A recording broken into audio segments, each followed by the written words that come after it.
आज हम लोग देखने वाले हैं सेल का आखिरी लेक्चर। इसमें बचा हुआ जो भी सेल ऑर्गेनली था, सेल डिवीजन है, सब देख लेंगे हम लोग। चलिए वीडियो को शुरू करें। आज जो देखने वाले हैं वो कुछ और नहीं, माइटोकॉन्ड्रिया है। Mitochondria one of the best important cell organelle है। इसके अंदर ही हमारा रिस्पिरेशन प्रोसेस हो पाता है। पता होगा ना रिस्पिरेशन में क्या होता है, ग्लूकोज से हम लोग एटीपी को जनरेट करते हैं। C6H12O6 ग्लूकोज होता है जो ब्लड के द्वारा हर एक सेल तक पहुंचता है। उसको ब्रेक डाउन किया जाता है, उसको तोड़ के ना हम लोग एटीपी में कन्वर्ट कर लेते हैं। एटीपी का फुल फॉर्म एडिनोसाइन ट्राइफॉस्फेट, और उसको फिर एडीपी के फॉर्म में तोड़ लेते हैं। एटीपी ट्राइफॉस्फेट को डाइफॉस्फेट में तोड़कर हम लोग यूज करते हैं। तो ये जो एटीपी बना वो कहाँ बना था, तो माइटोकॉन्ड्रिया में बना था। तो वही है, इसके बारे में भी जान लेते हैं। कुछ इंपॉर्टेंट पॉइंट्स लिखा हुआ है। पहली बात की ये आपको दोनों में नजर आएगा। ये आपको प्लांट में तो नजर आएगा ही, साथ में आपको ये एनिमल सेल में भी नजर आएगा। दोनों सेल में आपको माइटोकॉन्ड्रिया नजर आने वाला है। ऐसा नहीं किसी प्लांट में एनर्जी का जरूरत प्लांट को भी पड़ता है और एनिमल को भी पड़ता है, दोनों को एनर्जी का जरूरत पड़ता है इसका, इसीलिए ये दोनों में आपको प्रेजेंट होगा। दूसरा पॉइंट जो है हमारा वो ये है कि ये it is a double cell membrane cell organelle. Double cell membrane का मतलब याद है ना आपको? कोई भी चीज है, मान लीजिए ये है, ये कुछ है, अगर इसके ऊपर पहला लेयर है, सिंगल कवरिंग है, तो क्या बोलेंगे इससे कि हाँ एक सेल मेम्ब्रेन है इसके ऊपर, तो single cell membrane cell organelle कहलाएगा। अगर इस पे दो को कवरिंग है तो इसको क्या बोलेंगे, हाँ कि ये अब double cell membrane cell organelle है। तो माइटोकॉन्ड्रिया क्या है? माइटोकॉन्ड्रिया भी क्या कहता है, double cell membrane cell organelle में से एक है, क्योंकि इसके पास डबल कवरिंग है। आप देख पा रहे होंगे, एक कवरिंग ये आउटर कवरिंग जिसको बोलते हैं, एक इनर कवरिंग, तो दो कवरिंग है, दैट्स व्हाई ये double cell membrane cell organelle हुआ। दो पॉइंट समझ में आया। तीसरा पॉइंट क्या बोल रहा है, it has their on RNA. हाँ, एक इंपॉर्टेंट बात आप नोटिस करिएगा, जब पूरा सेल चैप्टर खत्म हो जाएगा तो जो जो डबल मेम्ब्रेन ऑर्गेनली है ना, जिसके पास डबल सेल मेम्ब्रेन ऑर्गेनली जो सब है, सभी के पास उसका खुद का आरएनए, खुद का डीएनए, खुद का राइबोसोम्स होगा। ये आप देख लीजिए, ये न्यूक्लियस के पास है डबल, उसके पास दोनों चीज है। माइटोकॉन्ड्रिया में डबल है, इसके पास भी तीनों चीज है। उसके बाद आप स्टार्टिंग में देखे होंगे वो क्लोरोफिल, क्लोरोप्लास्ट, उसके पास भी था। तो जो जो है डबल वाला सबके पास ये तीन चीज आपको कॉमन नजर आएगा, आरएनए, डीएनए और राइबोसोम्स। ये तीनों इसके पास खुद का है, दूसरे से नहीं लेता। मेरे पास अपना है भैया, हम अपना। अब क्या होगा, आरएनए डीएनए क्या है? आरएनए डीएनए वो कंपोनेंट्स है हेरिडिटी का जिसके अंदर कैरेक्टर इन्वॉल्व रहता है, जिसके अंदर कैरेक्टर लॉक रहता है। हाँ ये कैरेक्टर है मेरा, वो इसी में रहता है। और राइबोसोम्स क्या करता है, इसको जो प्रोटीन चाहिए वो यही बनाकर देता है। ठीक है, नेक्स्ट पॉइंट देख लेते हैं। इसको power house of the cell भी बोला जाता है। अब ये पावर हाउस का क्या मतलब है, स्टार्टिंग में ही बता दिए थे। पावर हाउस का सिंपल सा मतलब है एनर्जी। एनर्जी जो जनरेट कर रहा है ना, माइटोकॉन्ड्रिया का मेन और सबसे मेन काम यह है कि ये एनर्जी को जनरेट करता है। क्या चीज से? ग्लूकोज को लेगा, ऑक्सीजन को लेगा और उससे एनर्जी जनरेट करके देगा। और जो भी चीज जनरेट करके देता है एनर्जी को, उसको तो पावर हाउस बोलेंगे ही, इसीलिए इसका क्या नाम रखा गया, power house of the cell. अब कुछ ये इसका स्ट्रक्चर है, देख लेते हैं क्या स्ट्रक्चर है। स्ट्रक्चर में आपको ये कुछ कंपोनेंट नजर आ रहा होगा। पहली बात, हम यहाँ पे बोले थे डबल सेल मेम्ब्रेन है, इसीलिए आपको दो कवरिंग दिख रहा होगा। बाहर वाला कवरिंग को आउटर सेल मेम्ब्रेन बोलेंगे, इनर वाला कवरिंग को इनर सेल मेम्ब्रेन बोलेंगे, या सॉरी इनर मेम्ब्रेन बोल सकते हैं। ठीक है, उसके बाद आपको नजर आ रहा होगा ये रेड रेड डॉट्स दिख रहा है, बड़ा सा रेड रेड डॉट्स, ये राइबोसोम्स हो गया। ये क्या करता है आपको पता है पहले से, ये प्रोटीन को बनाने में हेल्प करता है। ठीक है, और ये दिख रहा है आपको स्प्रिंग जैसा, ये डायहेलिकल से डीएनए है। डीएनए का फुल फॉर्म इससे पहले भी हम आपको बता चुके हैं, डिऑक्सी राइबो न्यूक्लिक एसिड। तो ऑलरेडी पहले ही बताए थे, तो आज भी बता ही देते हैं। तो डीएनए जहां पर दिखेगा ऐसा ही आपको दिखेगा। इसको और जूम करके दिखा तो ये कुछ ऐसा है, इसमें बहुत सारा ऐसे ऐसा लगा रहता है। This is DNA. आरएनए को पूछेगा तो क्या, तो आरएनए ये हो गया, मतलब आरएनए में एक तार रहेगा, डीएनए में दो तार रहेगा, यही अंतर है, और कोई अंतर नहीं है। दोनों का काम सेम है, इंफॉर्मेशन को कलेक्ट करना। उसके बाद बात कर लेते हैं मैट्रिक्स। मैट्रिक्स क्या भैया, तो इसके अंदर जो फ्लूइड पार्ट है ना, जेली सब्सटेंस, ये कैसा है, जेली होता है, जेली सब्सटेंस। तो माइटोकॉन्ड्रिया के अंदर जो जेली सब्सटेंस है ना, उसी को मैट्रिक्स बोलेंगे। यहीं पर वो प्रोसेस होता है, हम आपको बताए थे ना कि ग्लूकोज ऑक्सीजन आपस में कंबाइन करके क्या बना दिया था, एनर्जी, एटीपी। तो पहली बात तो ग्लूकोज ऑक्सीजन से कंबाइन करके बनाया था पायरावेट, और वो तो आपको सेल मेम्ब्रेन में ही बन गया था। उसके बाद पायरावेट आया था अंदर यहाँ पे। तो वो जो पायरावेट होता है, पायरावेट, वो कन्वर्ट हो जाएगा किसमें, एटीपी में। तो ये जो प्रोसेस है जिसमें पायरावेट कन्वर्ट हो रहा है एटीपी में, देन ये एटीपी जो है वो टूट जाएगा एडीपी प्लस एक और पी में, ऐसे टूट जाएगा। ये यूज करने के लिए स्टोर ऐसे कर बना, पैरावेट से एटीपी बनेगा, एटीपी को एडीपी के टर्म में तोड़ के हम लोग यूज कर लेंगे, एगो फॉस्फेट बच जाएगा। तो ये एक प्रोसेस होता है। तो ये जेली लाइक सब्सटेंस होता है मैट्रिक्स, इसके अंदर ही ये प्रोसेस हो रहा है कि पैरावेट कन्वर्ट हो रहा है एटीपी में। हम जनरली बता रहे हैं, I am not talking about वो स्पेशल केस जिसमें ऑक्सीजन अच्छा से नहीं मिल रहा है। हम जनरली बता रहे हैं कि अगर कहीं पर पैरावेट टूटता है तो वो मैट्रिक्स है, यहीं पर पैरावेट टूटकर एटीपी बनता है, देन एटीपी से एडीपी बनाकर हम लोग यूज करते हैं। और भी बहुत चीज है, जैसे कि ये आपको दिख रहा होगा क्रिस्टल, ये जो क्रिस्टल है ये क्या, ये आपको दिख रहा होगा ऐसा कुछ वेव जैसा जो दिख रहा है, ये वाला पार्ट है। ये बहुत इंपॉर्टेंट पार्ट इसीलिए भी माना जाता है क्योंकि इसके कारण ही ये मैट्रिक्स काम कर पाता है। ये जब नहीं रहेगा तो मैट्रिक्स अपना काम नहीं कर पाएगा, पैरावेट को तोड़ने वाला जो काम है वो नहीं कर पाएगा। तो ये सारा कंपोनेंट्स था माइटोकॉन्ड्रिया का, ये समझ में आ गया। अब हम लोग नेक्स्ट कंपोनेंट पे चलते हैं, वो है न्यूक्लियस। चलिए देख लेते हैं नेक्स्ट सेल ऑर्गेनेली, कुछ और नहीं वो गोल्गी अपार्टस है। गोल्गी अपार्टस का दूसरा नाम गोल्गी बॉडी भी है। गोल्गी अपार्टस को हम लोग दूसरा क्या नाम से जानते हैं, गोल्गी बॉडी। गोल्गी अपार्टस का दूसरा नाम क्या है, गोल्गी बॉडी। ठीक है, अब कुछ इंपॉर्टेंट पॉइंट्स है, जान लेते हैं। पहला पॉइंट यही है, it is a set of membrane bonded fluid filled vesicle. Vesicle के बारे में बता दे, इससे पहले बता रखे वेसिकल क्या होता है। कटोरा जैसा शेप में होता है, इसके अंदर ये मान लीजिए कटोरा जैसा है, इसके अंदर हम लोग क्या कर देंगे, फ्लूइड को भर देंगे। फ्लूइड क्या होता है पता है ना, ऐसा चीज जो बह सके, इसके अंदर ये फ्लूइड को भर दिए। अब ये जो फ्लूइड फिल्ड वेसिकल है ना, इसी को हम लोग क्या बोलेंगे, गोल्गी बॉडी बोलेंगे। ऐसा एक नहीं, ऐसा बहुत सारा, देख लीजिए ये 1 2 3 4 5 6 का सेट बनाए ना, तो ऐसे ही फ्लूइड फिल्ड वेसिकल का जो सेट होगा उसी को गोल्गी बॉडी या गोल्गी अपार्टस बोलेंगे। वही बात लिखा है, क्या लिखा है, it is a set of membrane bonded fluid filled vesicle. Fluid filled vesicle का सेट को गोल्गी अपार्टस बोलते हैं, कोई दिक्कत नहीं है। दूसरा पॉइंट क्या, it is flatten in shape, बोले ना ऐसा फ्लैट दिख रहेगा, ये पूरा ऐसा फ्लैट रहेगा, लेकिन लिक्विड भरने का थोड़ा सा ऐसा कटोरा जैसा बन जाएगा, इसीलिए इसका नेचुरली जो शेप है वो क्या, फ्लैटेंड शेप होता है। कैसा शेप है, फ्लैटेंड शेप होता है। ठीक है, नेक्स्ट पॉइंट का बात कर ले, it found near the nucleus. अगर सेल में ये कहां पर पाया जाता है, ऐसा कोई क्वेश्चन आपके पास आए तो आप क्या बोलिएगा, नियर द न्यूक्लियस, न्यूक्लियस के पास ही आपको देखने को मिलेगा।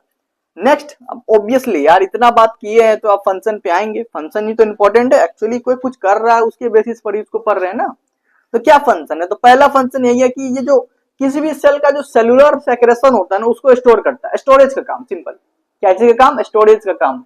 याद है ल्यूकोप्लास्ट जो था हमारा, वो क्या करता था, स्टोरेज का काम करता था, वैसे ही ये भी स्टोरेज का काम करेगा। क्या स्टोर करेगा भैया, हार्मोन्स, एंजाइम, ये सब को स्टोर करेगा। तो पहला फंक्शन यही है, store cellular secretion called hormones, enzyme etcetera etcetera. Next क्या है, processing, packaging and dispatch of material. मान लीजिए हमको एक जगह से दूसरे जगह सेल में हमको मटेरियल को भेजना है, तो प्रोसेसिंग, पैकेजिंग एंड डिस्पैच वाला जो काम होता है ना वो भी यही करता है। स्टोर तो करता ही है, साथ में ट्रांसपोर्टेशन वाला काम भी ये करता है। तो दूसरा फंक्शन तो ये हो गया। उसके बाद ये कहां पाया जाता है भैया, तो यूकैरियोटिक सेल में पाया जाता है।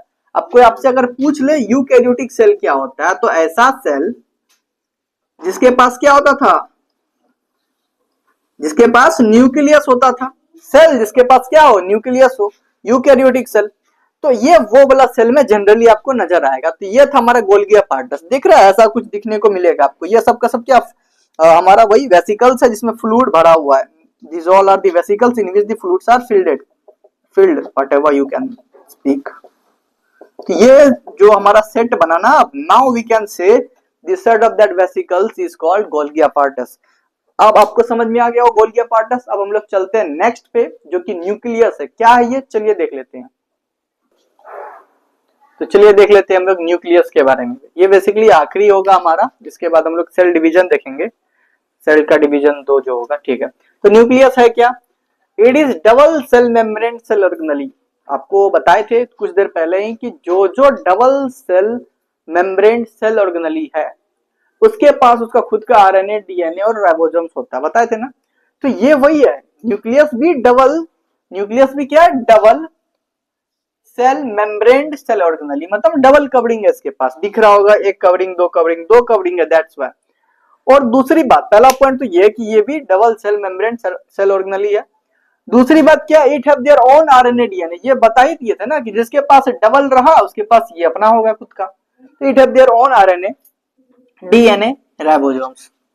आरएनए डीएनए में क्या करता है, इंफॉर्मेशन को वो रखता है, इंफॉर्मेशन को वहीं पर रखता है। ओके, राइबोसोम से प्रोटीन बनवाता है, बस। उसके बाद क्या, it is also known as a control centre of cell, cell का जो कंट्रोल सेंटर है, क्या होगा सेल में, क्यों होगा, कैसे होगा, कब तक होगा, क्यों नहीं होगा, ये कंट्रोल कौन करता है, तो न्यूक्लियस ही कंट्रोल करता है। ओके, नेक्स्ट क्या, फंक्शन के बारे में बात कर लेते हैं। क्या फंक्शन, तो वही जो आपको बताए भाई, अगर कंट्रोल सेंटर है तो कंट्रोल ही करेगा, तो क्या कंट्रोल करेगा, तो मेटाबॉलिज्म, कितना रिस्पायरेशन, मतलब कितना ग्लूकोज से एनर्जी बनेगा, कितना नहीं बनेगा, कितना हम लोग बोन से कैल्शियम को नीचे खींच के और ब्लड में उसका लेवल बढ़ाएंगे या फिर उसमें फिर से दे देंगे, तो ये सब चीज को ये कंट्रोल करेगा। फिर क्या करेगा, तो ग्रोथ को कंट्रोल करेगा, मसल्स का और बोन का, कितना मसल्स बनना चाहिए, कितना मसल्स नहीं बनना चाहिए, कितना हड्डी को लंबा होना चाहिए, कितना नहीं होना चाहिए, ये सब को भी ये कंट्रोल करता है। और क्या करता है, तो इन्फॉर्मेशन रखता है, बताए थे ना इन्फॉर्मेशन, जब डीएनए रेप्लिकेशन होता है तो उस टाइम जो उस डीएनए के अंदर इंफॉर्मेशन होता है, कैरेक्टर होता है, ट्रेट्स होता है, उसको यही कंटेन रखता है, इसी के अंदर वो चीज सेफ रहता है। डीएनए और आरएनए के फॉर्म में ये वो इंफॉर्मेशन को रखता है, वो कैरेक्टर। और आप इसको अब अच्छा समझाएंगे, इसके बाद वाला जो पार्ट होगा ना उसमें हम अच्छा समझाएंगे कब कहां पर क्या है। पहले ये चीज देख लेते हैं, तो क्या था, carry information character in the form of DNA and RNA, RNA और डीएनए के फॉर्म में ये कैरेक्टर को अपना रखता है।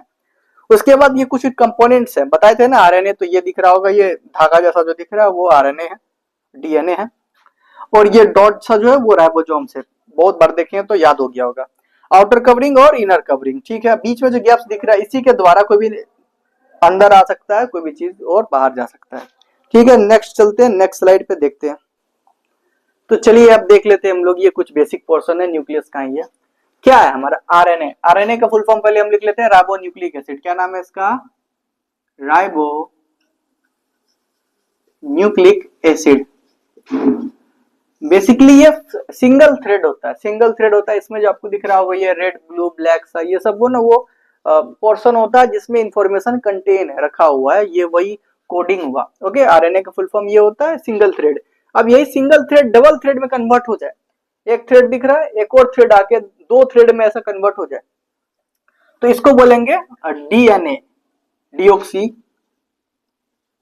Deoxy ribo nucleic acid. Okay, तो डीएनए का फुल फॉर्म क्या होता है, डीऑक्सी राइबो न्यूक्लिक एसिड। तो आरएनए क्या, सिंगल थ्रेड है जिसके अंदर कंपोनेंट्स है, जिसके अंदर इंफॉर्मेशन है। डीएनए क्या, डबल थ्रेड होता है। अब यही डीएनए प्रोटीन के साथ मिल जाता है तो क्रोमाटीन बन जाता है, किसके साथ, प्रोटीन में मिल जाता है, प्रोटीन के साथ ये इन्वेलप कर लेता है, देन ये बिकम क्रोमाटीन, ऐसा रस्सी जैसा दिखता है, तो क्रोमाटीन है, कुछ और नहीं है, डीएनए ही है, प्रोटीन के साथ दे बिकम क्रोमाटीन।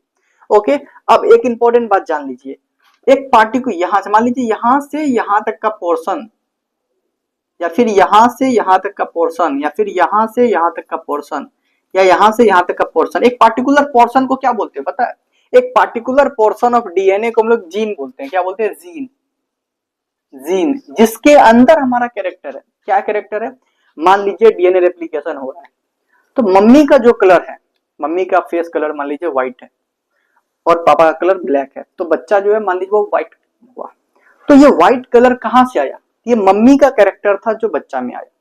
अब मान लीजिए आंख का कलर ब्लू है, स्पेशल कलर बढ़िया है, पापा का आंख का कलर ब्लू था, मम्मी का ब्लैक था, तो बच्चा का आंख का कलर किस बार क्या हो गया, ब्लू। तो ये ब्लू कलर, आंख का ब्लू कलर कहां से आया, पापा से आया। तो ये जो इन्फॉर्मेशन है, ये जो कैरेक्टर है जो मम्मी से आ रहा है या पापा से आ रहा है, वो इन्फॉर्मेशन कहीं ना स्टोर होगा ना, तो वो यहीं पर ये पार्टिकुलर जीन्स में ही वो इन्फॉर्मेशन कंटेन रहता है। मान लीजिए इस जीन में बात हो रहा है हम लोग का आई कलर का, किसका, आई कलर, इसमें बात हो रहा है हेयर कलर, हेयर कौन कलर का आपका हेयर होगा भैया, इसमें बात हो रहा फेस कलर, इसमें बात हो रहा कुछ और। तो ऐसे ही हर एक पार्टिकुलर जीन में हर एक कैरेक्टर के बारे में इंफॉर्मेशन होता है, और उस पार्टिकुलर पोर्शन ऑफ डीएनए को हम लोग जीन बोलते हैं। ठीक है, कोई दिक्कत नहीं है। अब यही प्रोटीन के साथ कंबाइन हो जाता है तो क्रोमाटिन। अब क्रोमाटिन को कोइल्ड कर ले, कोइल्ड करने का मतलब ये रस्सी जैसा दिख रहा है ना, बहुत बहुत कॉम्प्लेक्स दिख रहा होगा, रस्सी जैसा है, बहुत ज्यादा हम इजी बनाया बट ये बहुत ज्यादा ऐसे हो जाता था, ऐसा ऐसा कुछ दिख रहा होगा, दिस इज क्रोमाटिन। इसी को कोइल्ड कर ले, ऐसे मोड़ मोड़ के रस्सी में, जैसे ना आप देखे होंगे किसी भी थी में ऐसे रस्सी को लपेट लेते हैं, तो वैसे ही ये क्रोमाटिन रस्सी जैसा हो गया। अब इसको ऐसे लपेट लेंगे ना तो ऐसा कुछ दिखेगा, ऐसा कुछ एक्स जैसा दिखेगा। इसी को क्या बोलते हैं, क्रोमोसोम। क्या बोलते हैं, क्रोमोसोम। एक और क्रोमोसोम होता है, वो कुछ ऐसा होगा, इसको एक्स क्रोमोसोम बोलते हैं, इसको वाई क्रोमोसोम बोलते हैं। तो ऐसे ही क्रोमोसोम में कन्वर्ट हो जाएगा, ये क्रोमाटिन ही है लेकिन ऐसे क्वेल्ड कर दिए तो एक्स फॉर्म ले लिया तो क्रोमोसोम, वाई फॉर्म ले लिया क्रोमोसोम, तो क्रोमोसोम बन जाता है। फिर से समझा दे, आरएनए क्या, सिंगल थ्रेड है जिसमें इंफॉर्मेशन है, ऐसा 2 आरएनए मिला तो डीएनए बना। डीएनए का एक पार्टिकुलर पोर्शन को जीन बोलते हैं, उसके अंदर कैरेक्टर होता है। ये प्रोटीन के साथ मिल गया तो क्या बना दिया, क्रोमाटिन। क्रोमाटिन को गोल गोल घुमा लिया तो क्या बन गया, क्रोमोसोम। क्रोमोसोम एक्स जैसा दिख सकता है, वाई दिख सकता है। ठीक है, अब मेल का बात कर ले। मेल में आप सुने होंगे कि हर एक पूरे मेल क्या यार, कोई भी वुमेन बॉडी के अंदर 46 क्रोमोसोम होता है। 46 क्या होता है, ये क्रोमोसोम जो है ना 46 क्रोमोसोम होता है। 46 क्रोमोसोम भी जो है ना पेयर में होता है, पेयर मतलब जोड़ा। अब 46 किसका जोड़ा हो सकता है, 23 का। 46 किसका जोड़ा हो सकता है, 23 का पेयर। 23 पेयर में, 46 भी किसमें, तो 23 पेयर में होता है। अब इसमें भी 22 पेयर ऐसा कैरेक्टर होता है, आंख का, बाल का, नाक का, फेस कलर, ये सब कैरेक्टर हुआ आपको। ये 22 पेयर में ये कैरेक्टर रहता है। और एक पेयर जो होता है इसको हम लोग क्या बोलते हैं, सेक्स क्रोमोसोम। सेक्स क्रोमोसोम बोलते हैं वो जो होता है, यही डिसाइड करता है कि ये जो नया बच्चा है वो मेल है या फीमेल है, वो यही क्रोमोसोम डिसाइड करता है। अगर मान लीजिए ये जो नया बच्चा है वो मान लीजिए अगर लड़का है, बॉय है, क्या है, बॉय है, तो इसका सेक्स क्रोमोसोम क्या होगा, एक्स और वाई। मतलब एगो एक्स एगो वाई बनता दिखेगा। अगर मान लीजिए वो गर्ल है तो उसका क्या दिखेगा, दोनों एक्स दिखेगा, यानी कि दो एक्स बन जाएगा। तो आई होप आपको ये पोर्शन समझ में आया होगा। अब हम लोग चलते हैं सेल डिवीजन पे। तो चलिए देख लेते हैं हम लोग सेल डिवीजन। ये आखिरी पोर्शन होगा सेल चैप्टर का, इसके बाद हम लोग नेक्स्ट चैप्टर को देखने वाले हैं। सेल डिवीजन दो टाइप का हो सकता है, या तो मियोसिस होगा या तो मिटोसिस होगा, या तो मिटोसिस या तो मियोसिस। पहली बात क्या है देख लेते हैं, mitosis the process by which cell divided into two daughter cell. अगर एक सेल दो सेल में डिवाइड हो जाए, एक सेल दो सेल में डिवाइड हो जाए तो ऐसा प्रोसेस को क्या बोलेंगे, मिटोसिस। और वहीं पर मियोसिस क्या है, एक सेल चार सेल में डिवाइड हो जाए, एक सेल चार सेल में डिवाइड हो जाए, उसको क्या बोलेंगे, मियोसिस। अंदर समझ लीजिए, मिटोसिस में दो सेल, मियोसिस में चार सेल। मिटोसिस को याद करने के लिए हम देख लीजिए यहाँ पर, आप इसको अगर हम तोड़ के लिखिए तो क्या लिखेंगे, मी टू, इसको टो मत टू पढ़ के देखिए, सिस टू मतलब दो। यहाँ पर दो डिवीजन हो रहा है, एक सेल से दो सेल बन रहा है, तो मिटोसिस टू ऐसे याद कर लीजिएगा। तो मिटोसिस में क्या हो रहा है, एक सेल से दो गो सेल बन रहा है। मियोसिस में किसका, एगो सेल से कितना बन रहा है भैया, एगो सेल से चार सेल बन रहा है। पहला डिफरेंस तो ये हो गया। दूसरा क्या है ना, यहाँ पर जो क्रोमोसोम का डिवीजन होता है, क्रोमोसोम का जो डिवीजन होता है वो इक्वली होता है। इक्वली होने का मतलब जितना भी क्रोमोसोम है वो इक्वल पार्ट में, मान लीजिए 46 है तो 23 और 23 में ये डिवाइड हो जाएगा। तो इक्वल डिवीजन ऑफ क्रोमोसोम हमको मिटोसिस में देखने को मिलता है। ये बात समझ में आया। अब यहाँ पर क्या है, तो यहाँ पे अनइक्वल डिवीजन है भैया, यहाँ पे अनइक्वल डिवीजन है। अनइक्वल डिवीजन मतलब 46 है तो हो सकता है 20 और 23 में टूटा हो, फिर वो 20 23 8 और 12 में, फिर 8 और 15 में, ऐसे टूट गया। इक्वली डिवाइड नहीं होगा, अनइक्वली कुछ भी हो सकता है क्रोमोसोम का डिवीजन। आई होप दो पॉइंट समझ में आ गया होगा। तीसरा पॉइंट देख लेते हैं हम लोग, मिटोसिस किसमें होता है, बेसिकली कहां पर नजर आता है। हमारा जो मसल्स का जो सेल डिवाइड होता है, बोन का जो सेल डिवाइड होता है, तो ये सब चीज जो होता है ना, क्या हुआ, तो ये जो होता है आपको मसल्स का डिवीजन, रिपेयरिंग ऑफ सेल्स, तो ये आपको बेसिकली मसल्स में डिवीजन देखने को मिलेगा, बोन में डिवीजन देखने को मिलेगा, रिपेयरिंग, मान लीजिए कहीं पे कट वट गया, इंजरी होता है ना, कट गया तो यहाँ का जो सेल का जो रिपेयरिंग होगा, ये डेड सेल हटेगा, न्यू सेल जो जनरेट होगा, वो भी कौन सा प्रोसेस है, तो मिटोसिस प्रोसेस है। और ये चीज कैसे हम लोग भूल सकते हैं, पता होगा ये क्या है, स्पर्म सेल है, ये ओवम आपस में फ्यूज करता था तो क्या बनाता, जाइगोट, जाइगोट सेल बनाता। अब ये जाइगोट सेल डिवाइड होगा इक्वली दो में, फिर ये दो बनेगा 4, फिर 16, फिर 32, ऐसे डिवाइड होते रहेगा, तो वो भी तो यही है मिटोसिस। मियोसिस में बताएं दिए 4 डिवाइड होगा, अनइक्वल डिवीजन ऑफ क्रोमोसोम होगा, और ये क्या है, फॉर्मेशन ऑफ स्पर्म जो होता है मेल में, this is also result of the meiosis. और ओवम का फॉर्मेशन इन फीमेल, ये किसमें होगा, ये मेल में होगा, और ये किसमें होगा, ये फीमेल में होगा। तो ये दोनों का दोनों एग्जांपल्स हो गया मियोसिस का। तो आपका सेल डिवीजन भी हो गया खत्म, एक्चुअली ये चैप्टर ही हो गया खत्म। तो देखिए नोट बनाइए।